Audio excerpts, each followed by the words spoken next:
You are listening now to the Spirituality Now podcast, the show that is solely focused on practical spirituality, leadership, and mindset skills with the aim and purpose of supporting you master your life. Welcome to the Spirituality Now podcast.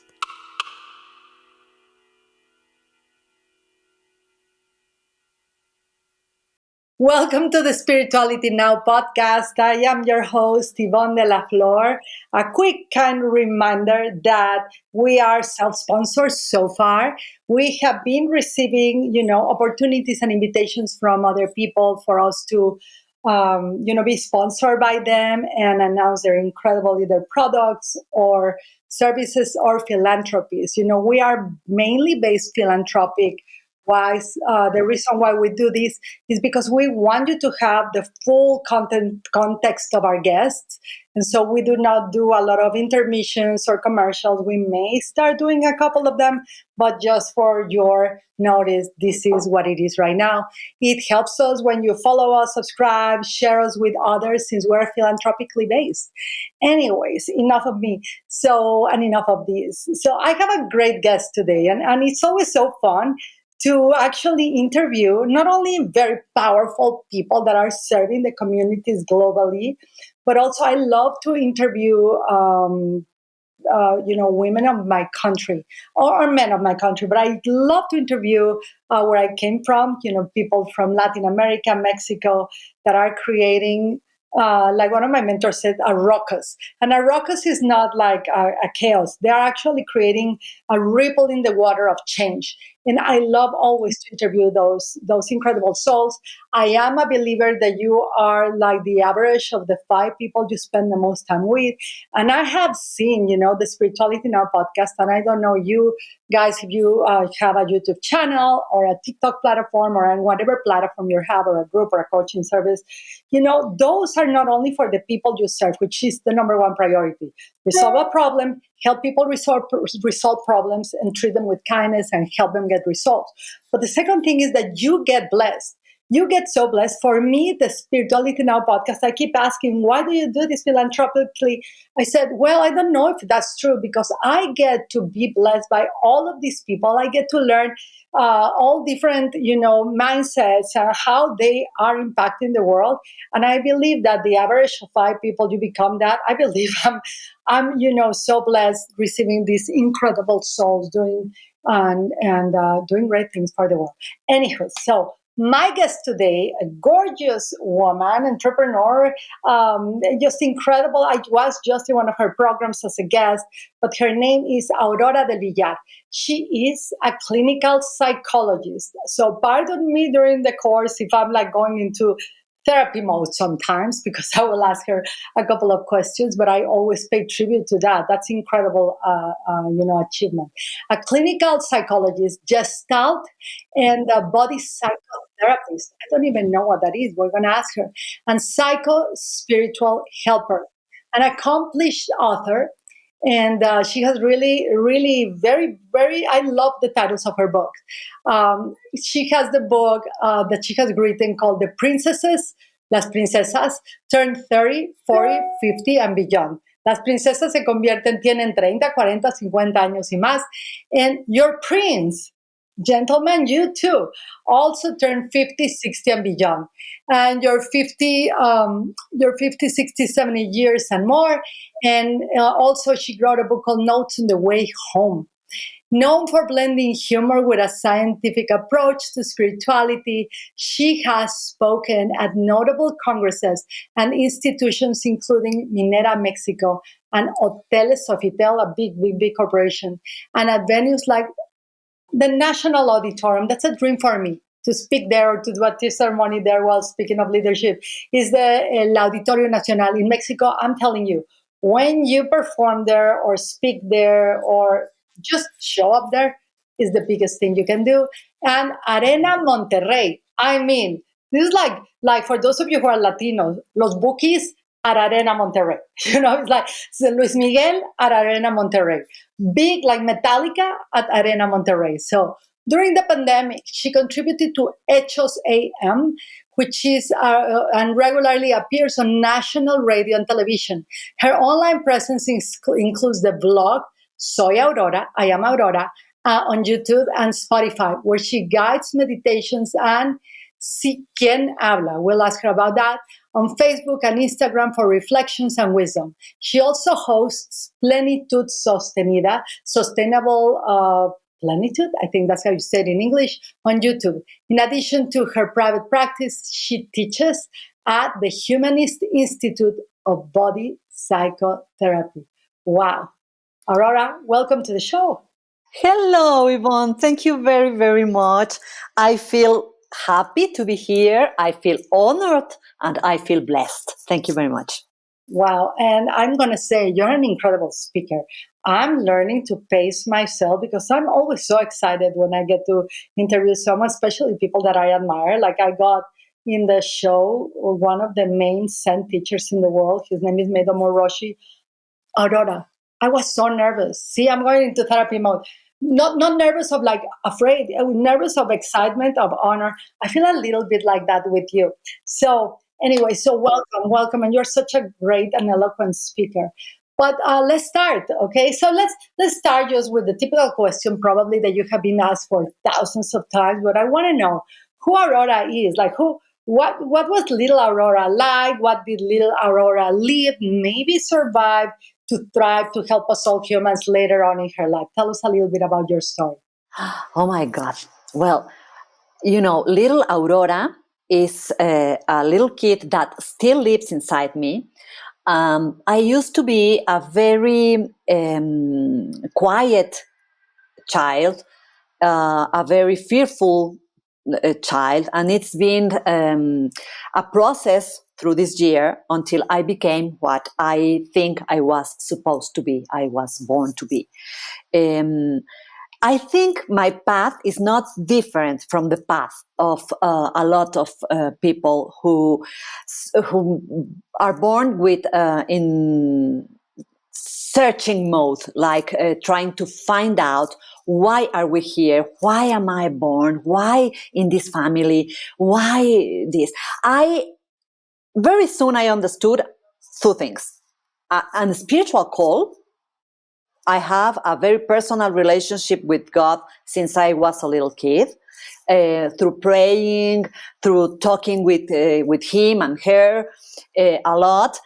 But this happened in a very communist home. My father was a communist man. He believed in the left ideas.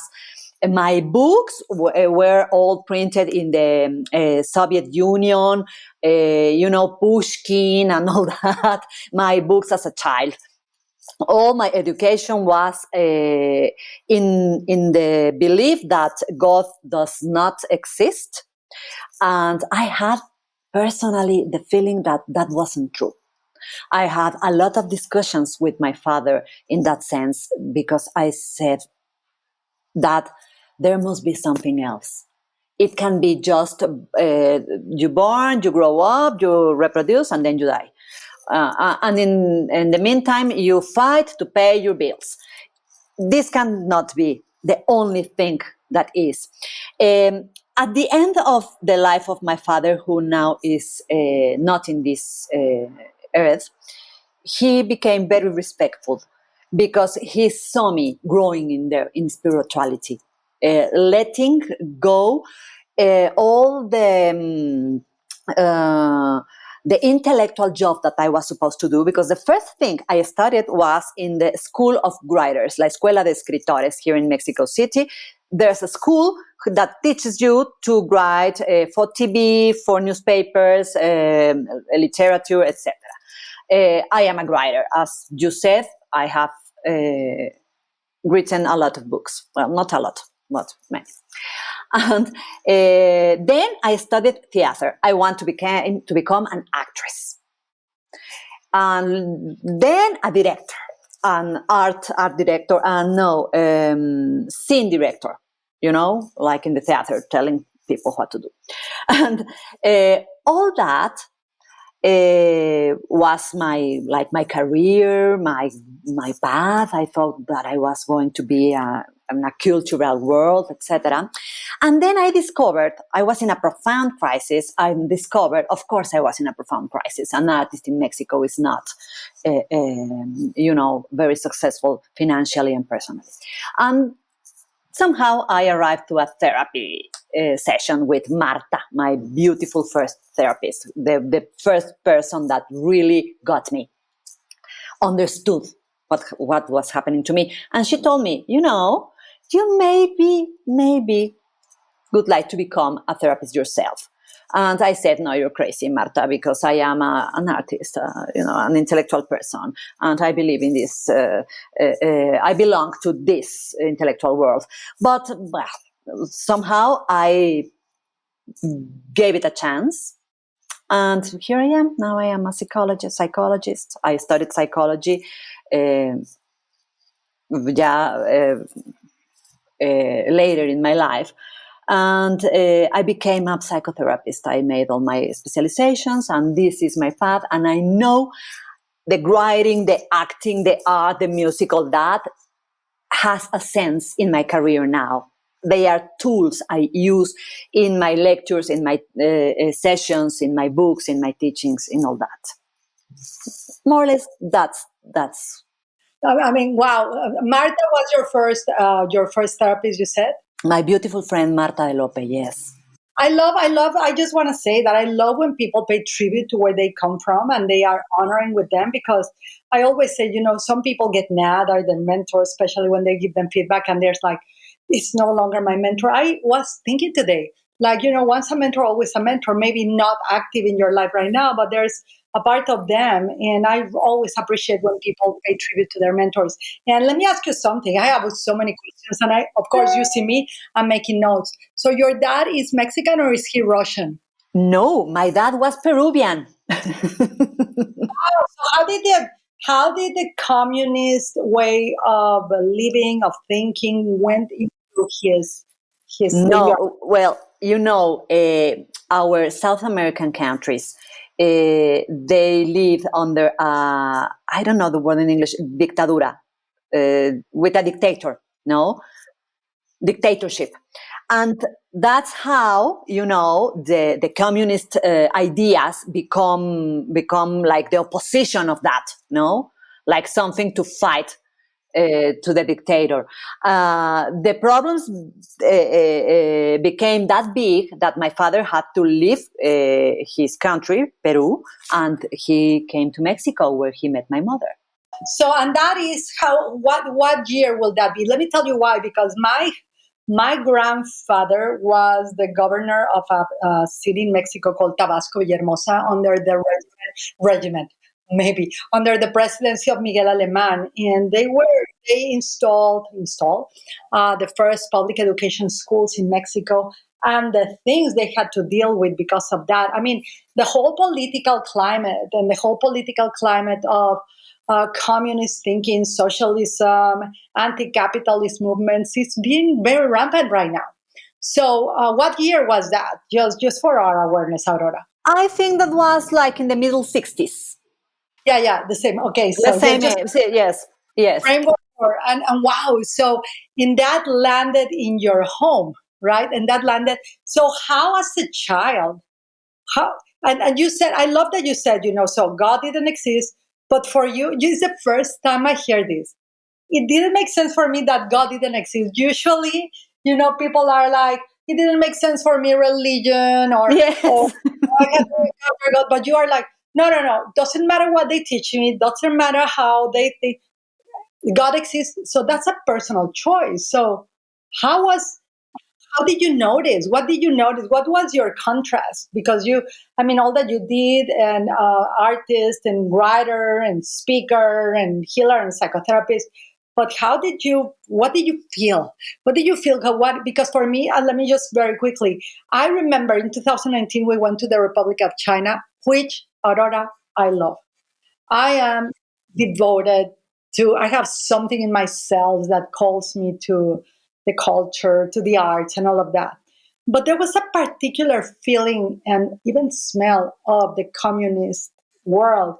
And I remember when the pandemic hit, because I know a lot of your work also stems from the pandemic and you adapted. And I remember arriving to the United States, and before the pandemic hit, I was telling people in my life, it smells like communism right now. It smells like it has a particular feeling and smell. I'm not sure if I'm making sense, but did that happen to you when you were growing up? Did you feel or sense or smell, or how was that experience for you? Okay, let's see. I think my father began to change here in Mexico, and uh, finally he accepted that capitalism wasn't that bad if it was like headed in the good of the people, no? But I grew up with the sense that we are all equal, and that remains in me. I think that there are very, very hurtful injustices in that sense. No, people who have everything and people who have nothing, and that's not fair. That's not the way it's supposed to be. But I am not a communist. No, that's a spiritual truth, I think. No, It sounds more like common sense, right? For us, right? I agree with you. Because sometimes we want to put the evil or point our fingers into something like communism, socialism, even capitalism. I mean, no one is spared from from Yes, sin here or from. yes, But I I honestly feel, I mean, I was in China. I'm going to tell you. Of course, there has been atrocities in the name of communism, atrocities in the name of socialism, atrocities in the name of capitalism. We see them every day, and I love that there's a storm in your side. By the yes. way, everyone, if you hear the sounds of nature, this matches the podcast. We are not going to edit those. I love that nature is divided. We are not going to edit those away. So, but I love what you said. Everyone is equal. Of course, there that's a very tricky statement. I agree with you. And I know that in the hustler world, in the bright futures, in the not everybody's equal, we all have to hustle. I understand that, but I understand at a spiritual level, at a meta level, at a intrinsic natural thing that we all deserve human rights, respect, all of that. But I just wanted to highlight that I think you're right. I'm in agreement with you. I'm in agreement with you that it's just, anyways. I'm making this political. Obviously, I'm biased. So let me move. Let me move to you. So I love that you said, and in your bio, I'm looking at my notes and I'm making notes here. That you in your work, you became a psychologist. I have so much respect for that. So in the intersection, en la intersección, and if you need me ever to translate into Spanish something because I'm talking so fast, you let me know. No, no, no. I get it. I get it. Perfect. In the intersection of psychology and spirituality, and what did you find in that intersection? How did you find, like, hey, everyone, I've gone through a lot. I've been in this area. I've studied this, that. This helps me for this and helping people. What is the intersection? Why did you choose? I'm going to help people with these tools, and here is why or how. I'm not sure if I'm. Wow, Uh, yes, what a question. Yes, I get it. Uh, First, I'm getting a little bit back, Yvonne. I want to say, you said there's atrocity in communism, in capitalism. Yes, because atrocity is part of humanity, no matter in which political system you are or you believe. And political systems have a spiritual meaning. They are not creations, disconnected from spirituality. They have beautiful and great truths, as well as horrifying and atrocious lies. Same happens with religions. I don't want to go there. I am very respectful of every religion in the world. They have a beauty, truth, a light in their foundation, and also they have darkness and lies. Okay, that's it. Let's go to the intersection. That's an interesting question. have never think about it in this sense. Well, let me tell you something. I was having how do you say taller, workshop.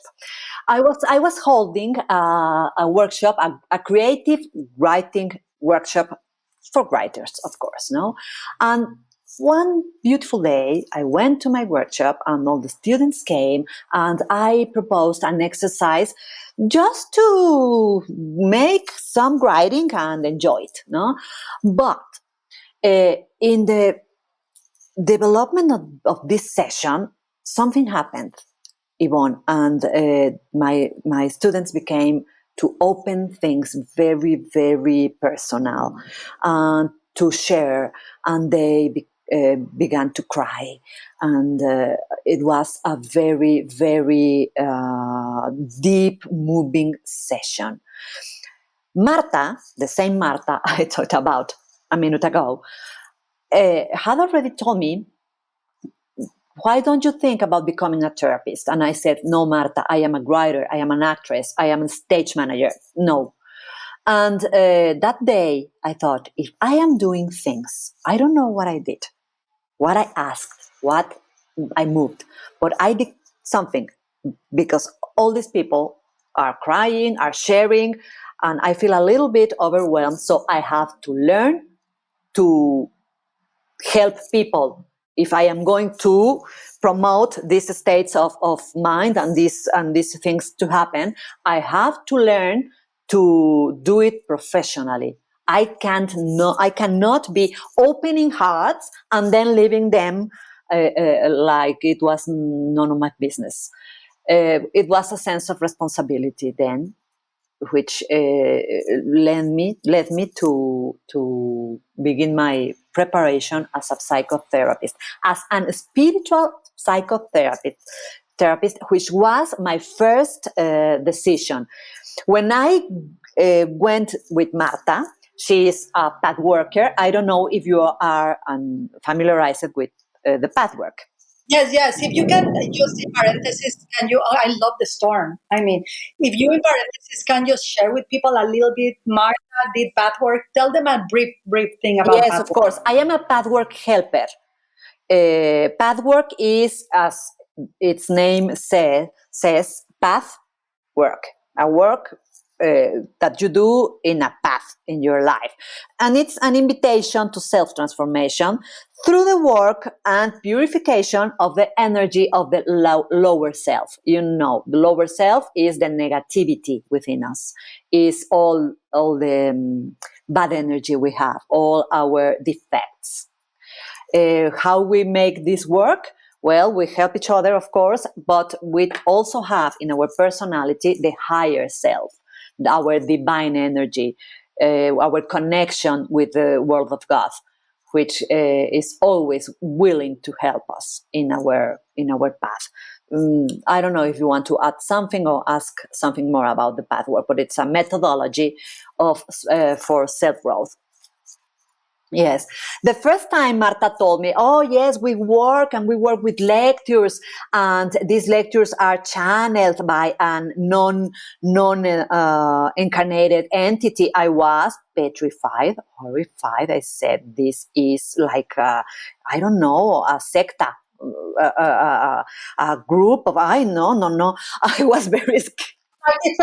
Yeah, I know. I was listening to a podcast yesterday of someone that is a psychic or something like that. It's called the Skinny Confidential podcast. They interview a psychic that talks to the dead people, and they're very grounded. The people of the TSC podcast, and they were like, "So what does it feel like?" So I love that you're saying, like, I thought when they told me, like, this is received by people that are not living in the planet, so to speak, and you're like, this is a cult. It's like Yes, this is a cult. This is a cult, and I can't believe, because the communist part in me, that teachings, my father's teachings, became very active, and I said, no, this is not possible. You are all crazy. You are believing in I don't know. But she told me some magical words that were, well, why don't you come to one session, and everything you can dare, you can everything to which you are not, you don't agree, you can fight it. And I said, okay, I am going to open the eyes of these people. And, 30 years later, here I am. I am a path worker. I am a believer. I don't know if the guide, which is the spiritual being that gave us the information of the Yes, path work. Who was that? Because I know there's the Ramta works. There's no specific name, right? Never told his or her name. I think it's a group of guides, but in a moment he said, I am not going to give you my name. This is not about me.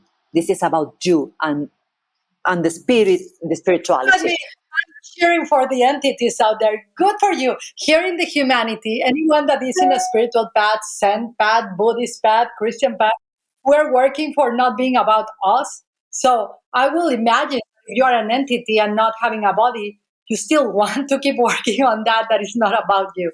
So anyways, just keep going, sweetie. Yes, well, when in path work, we don't know who the guide is. We call him or her the guide. And I don't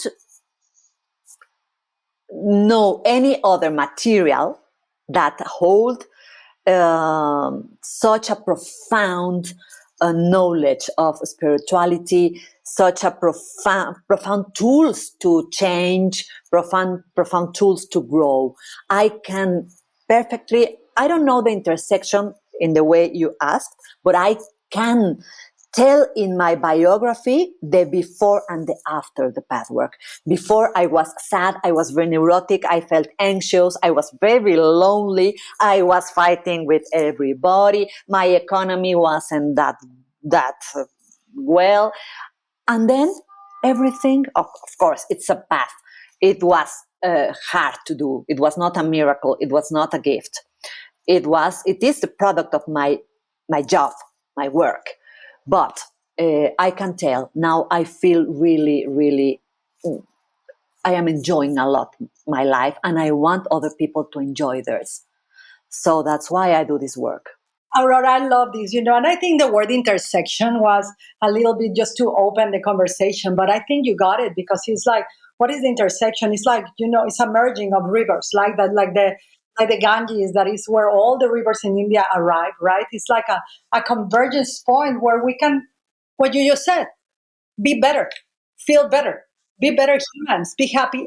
You know what? One thing that I love of you is that, and you've been putting the tone since I met you.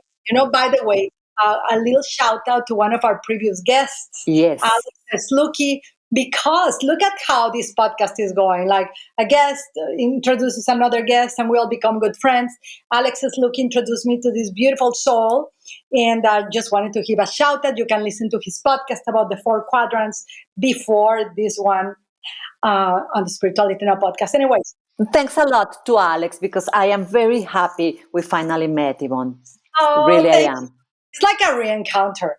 It's like a re-encounter. It's like the guide. I love that you call. I've never knew about pathwork. Really, I met very powerful people in pathwork. I think some of the previous founders through Alex and all of that. They guided me to that. But I'm so glad that I met you. So let me ask you the second question. Now that this is very clear, you use a lot of humor, Aurora. And I love that about you. And when I met you, I remember our conversations in WhatsApp and getting to know for each other to be in our platforms and all of that.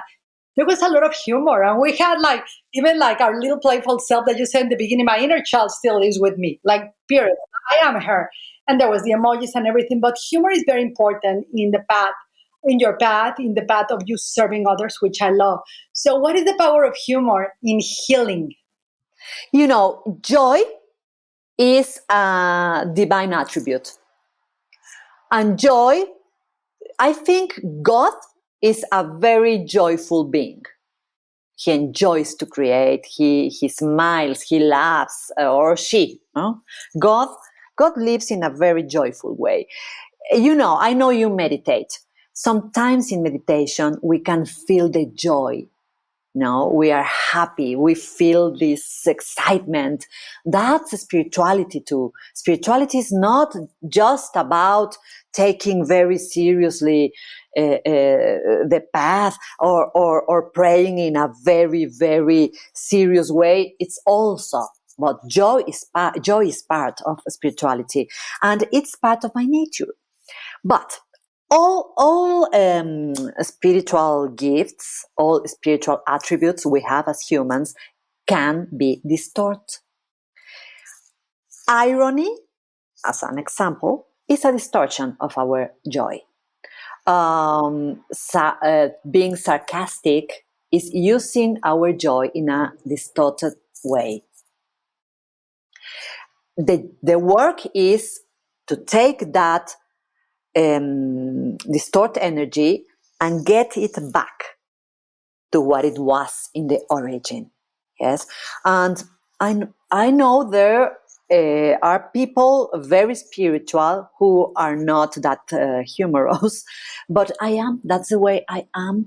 I connect through humor with people. I connect through humor with God, with angels. Sometimes I hear in my mind, because since I was a little girl, I hear and I see things that supposedly are not there. I hear jokes. They tell me jokes, beautiful jokes, innocent jokes, divine jokes. I love this, Aurora. Let's talk about this, because a lot of the patriarchy, I don't know why they call it the patriarchy, because there's also women involved in the patriarchy. It's patriarchy, matriarchy. But in the way that God has been presented to humanity, it has been the opposite of what you just said: an angry God, a punishing God. Actually, many spiritual traditions that are great. That's the only challenge I have. They say, like, and I understand a little bit about the hardship. And I mean, you and I understand hard work. We earn the things through our work, but there's joy in that too, even in the earning, even in the pain. Sometimes it's like, oh, this is the cost right now, but there's no suffering. But I have a challenge with that, like traditions that emphasize, you have to suffer in order to, something doesn't feel quite right. Now, I love that you said God is a God. God is joyful. Joy is a divine attribute. I mean, mic drop. Tiraste el micrófono. O sea, mic drop. In that moment, I was like, yes, and I don't remember who told me that. But it says, when you feel joy, the same as when you feel peace, God is answering. Wow. So wait for those moments. Instead, you make a reactive decision. And I love that you bring joy in. I don't know if you know the founder and the creator of a system called the Gene Keys. I've never understood them. It's like human design, but I call it human design on steroids. But the creator is so wonderful and so clear. His name is Richard Roth. He was my first guest ever in the podcast, and we shared the love of tea. But he was speaking about this joy. He's speaking about the storms that are going to come in life, the challenges. But he's really tapping into the joy, and it always helps tea. So let me ask you the next question that I have here for you. You've been answering them, of course, as usual, my genius guest. But let's go with a different perspective, because in all of this joy, in all of these intersections that you bring in all the humor that you use, which is, it's like kind of like you and your father, you and your mother, father, like a child is like mother and father. Of course, you see God, father and mother as joy. You have to have humor. I love that you have humor. I aspire to have more humor in my life and not take myself that serious, because I can beat up myself so perfectly that I don't need an enemy outside, right? But let's talk about, because you always approach also in your bio and watching your videos, aging, growing up, all, etc. And you bring a different perspective into aging and life stages that can serve people. What are those? Tell us about that. How? Because I think this is so important nowadays, especially with social media. I don't know. I feel that there's more challenges around this topic of aging. Yes, the middle age crisis, let's say that's something I am specialized at. It all began in this intersection you said when I was still an actress but a student in the Gestalt Institute. And as an actress, I made a lot of commercials as a model. And I was 38. And they began to give me the part of the old lady, like the mother of a guy who was 28. And I said, I don't know what's this patriarchy.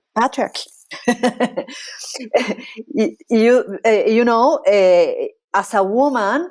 Mexico, and that was in Mexico. Sorry? Yes.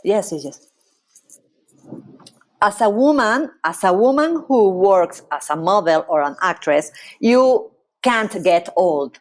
You have to fight aging, and you can't look old. And I said, no. This can be happening. This is not true. I feel young. I am still young. And okay, I know that's an industry. They sell things. I don't belong anymore there. It's okay. I stopped making commercials.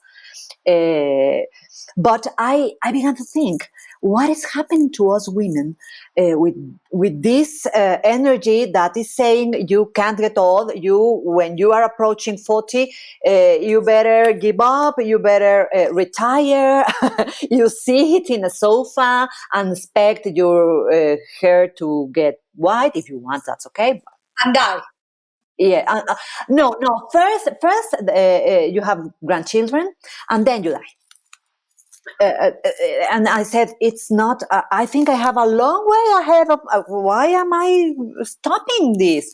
And I began to study about middle age crisis and all these messages and all that. And I thought there must be a spiritual truth, behind aging.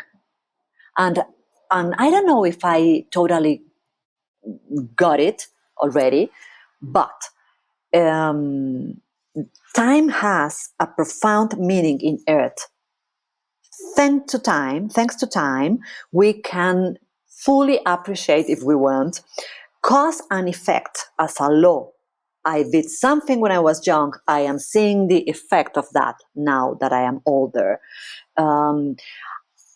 Love has a very powerful part in this.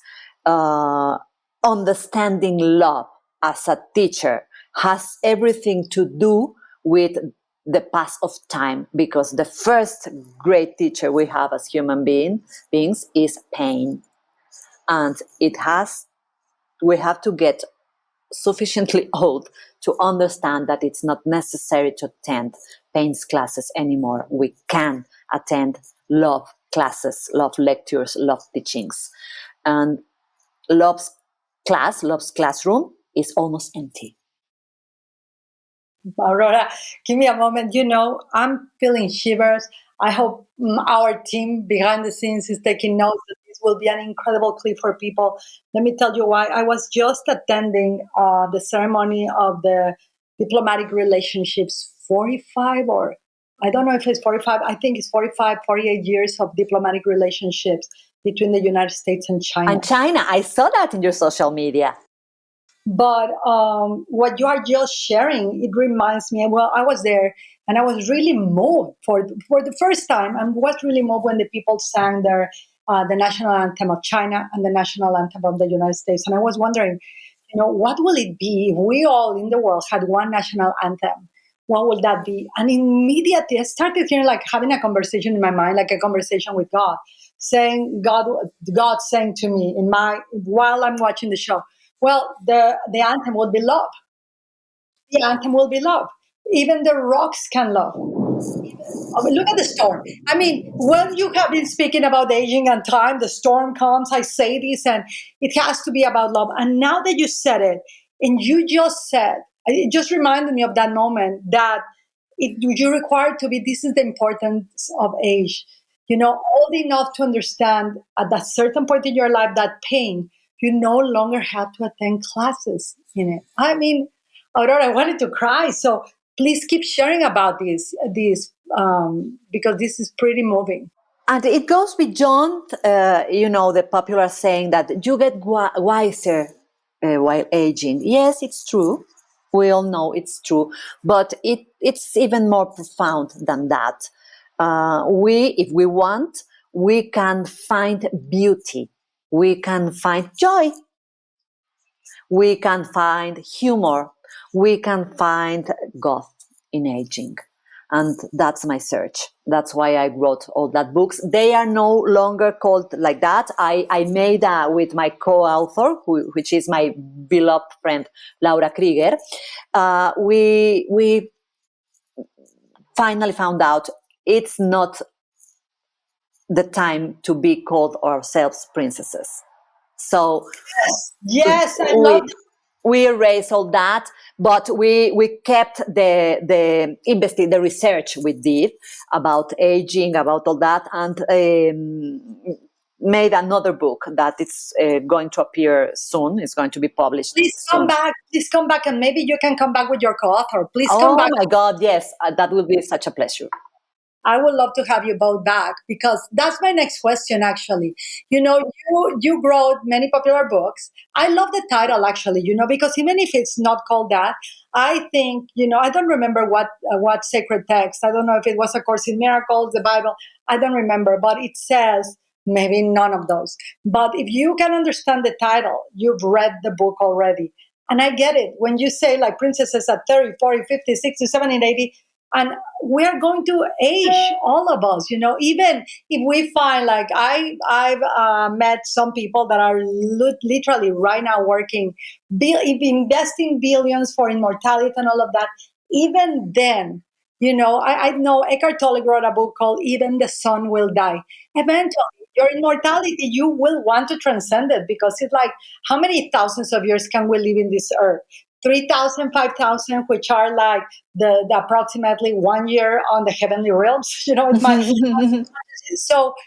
but I love that. So I just wanted to pay tribute to your books. And in your books, you just shared about all of that, those reflections. So we're inviting you back into the podcast so you guys can share it. But in those books and in those topics of aging that now is all merging together, you share also that a lot of these psychotherapy, psycho-body awareness that can help people deepen self-awareness also was, emphasized. For some reason, you have a before and after the pandemic. Tell us what happened. Why are you focusing on that? What was the impact and on mental and spiritual health? How is that weather influencing your work today? Well, I think we are living in a very, very fast world. Changes changes have been already happening since the beginning of the times, but now it's like something that happens from one day to another. We live in a different reality. When we wrote those books, it was, yes, and you totally got it. It was like a joke, because they called little girls, oh, my princess, yes, my princess, and that wasn't true. That was that was a lie. We we were not supposed to be princesses. Thank you, Papa. If you are listening to the podcast, he still calls me princess. I'm like, I don't know. I want to be more than even not a queen. I just want to be the fullness of my Buddha nature, right? Wow. Yes. Yes. And now with all this happening in a very fast way, I don't know if I got your question. You're asking me what happened during the pandemics, what changed? How is influencing? Like, let's put it, because we have a before and after in humanity. That's a marker. It's not like, oh my gosh, the pandemic happened. No, it was, in marks, a very pointing, it's like direct pointing. It's called in Buddhism and Zen. But we have a marker in humanity of a before and after. So tell us about that and your work and all of that. I can tell that everything. Well, I mean, the spiritual world was preparing me for that. Because, all that technology, the Zoom and the WhatsApp and the, I don't know, which became my way for doing my job. No, I was invited a little bit before pandemics to begin to explore that and have the knowledge, etc. So when pandemic arrived, I already knew what to do in that sense. And I was prepared to be alone, and I was prepared to be at home.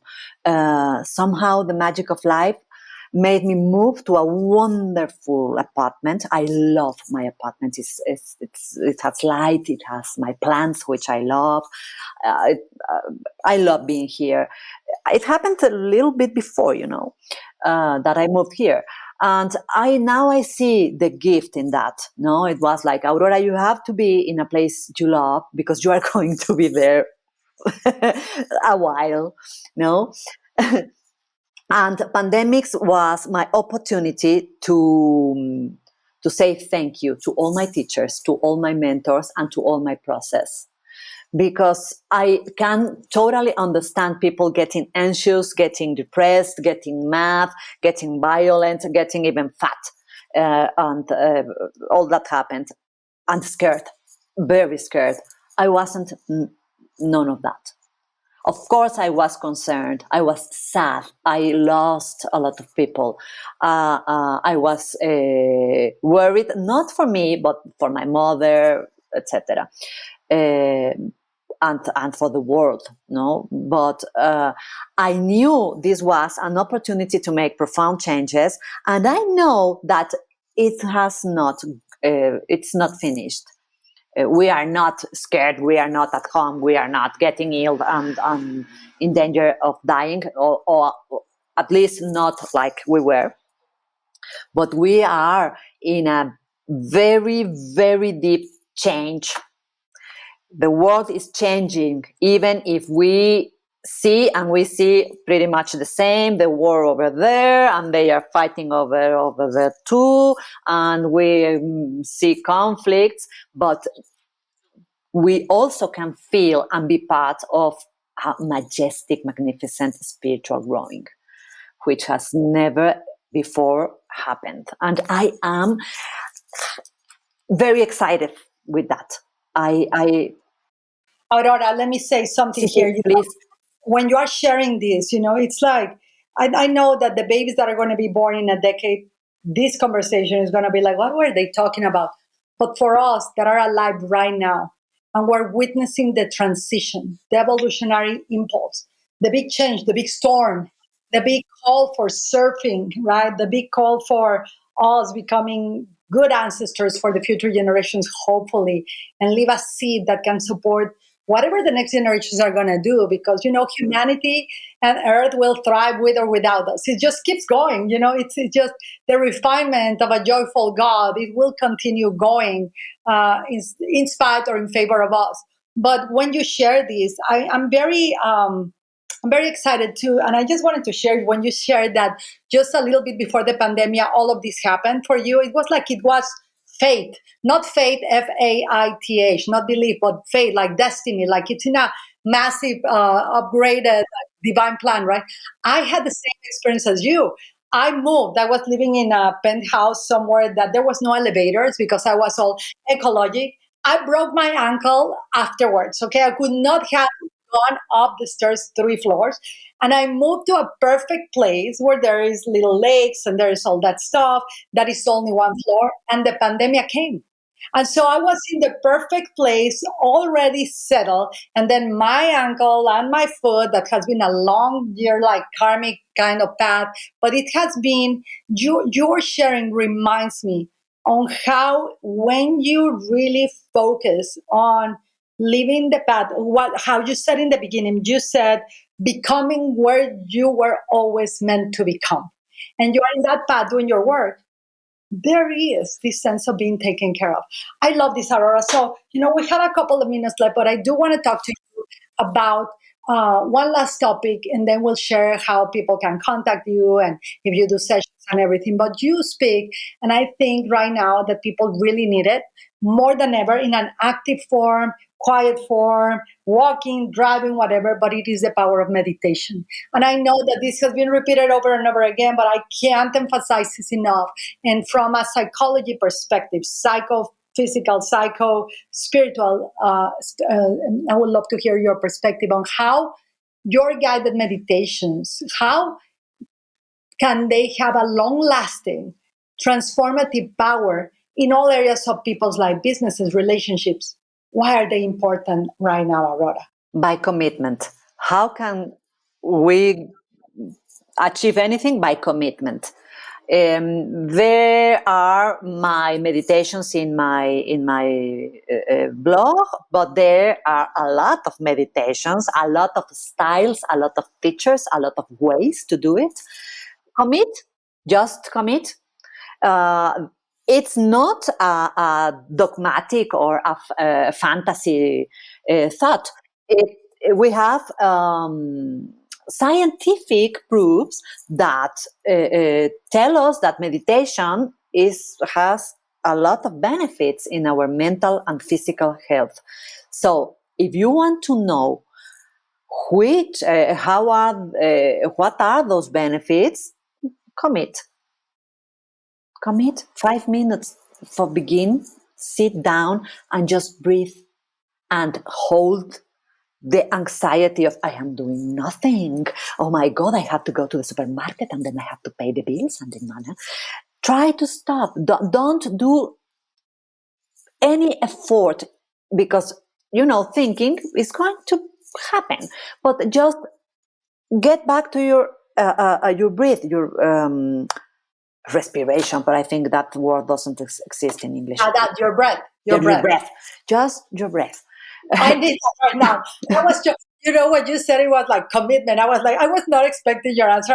I practically choked on my tea right now. I don't know if even they can edit it, but I was like, this is real time. I love this, Aurora. I love the commitment. I love that you have meditations available. I'd love to communicate, like to have a deeper conversation with you, but we'll have you back, especially to talk about your books, because I would love to particularly do a topic about time and aging and bring the awareness of your books. I would love to co-host also your co-author. And how can people work with you? Do you do one-on-one sessions? Is this group? What can? And we will make sure to put your website, everything. Just the links, we will put them here. But how can people work with you? Oh, thank you very much. First of all, thank you very much for having me, Yvonne. I enjoyed a lot and I really feel thankful because you create beautiful spaces. And I feel now, as I said at the beginning, very honored to be here in this beautiful space of yours. You can find me in Facebook and Instagram as Aurora del Villar. And you can know what I am doing. I do sessions one-on-one, and I do workshops, and I do retreats, and you can find all that in auroradelvillar.com. Okay, and we will make sure, and we'll spell it for you, Aurora, and all of that, the copies and everything. And I just saw you did a retreat just before we end. You did just a retreat, right? I was looking at your social media, and you were with a group of people, right? I love that, the feeling. Where do you do your retreats? This retreat, you mean the one in October? Yeah, or that but is it because the podcast is going to come out later? So where do you usually retreat? For this time, and I think this is the last time, I'm doing it in Chintamani, which is a Buddhist retreat place. Very beautiful. But I think they are changing the way they work, and they are not longer receiving groups of people who are not Buddhists. So I think it's the last time. I am searching for a new place. If you know some retreat center which is beautiful, which has nature and beautiful energy, I am open to know of that. Yes. Perfect. So now you heard it, folks. If you have a beautiful retreat space that you would like to host Aurora and her work, there you go. You know where to find her. We'll make sure to put her links. Aurora, thank you so much. I am left with awe and a lot of mic drops, as they say it, and like storm bombs and the beautiful sounds of nature and a new perspective, especially on aging on time, a reverence for it. And I love what you said, that I think all of your body of work help us become what we were already meant to be. So God bless you. Thank you so much, sweetheart. And thank you everyone for listening, for following, for subscribing, for sending your questions, your comments. We are, even though we are like 200 something episodes, we're a really young podcast. And since we're self-sponsored, it takes time, but it's, please support us in that way of sharing and all of that, and follow Aurora. And we will see you with another incredible guest the next time. Un besito. Bye, Un Aurora. Bye. besito, gracias. We hope you enjoyed this new episode, and if you did, please leave us a review on Apple Podcasts, Spotify, or anywhere where you prefer to listen to your podcast. Make sure to check the links to everything we mentioned in this episode.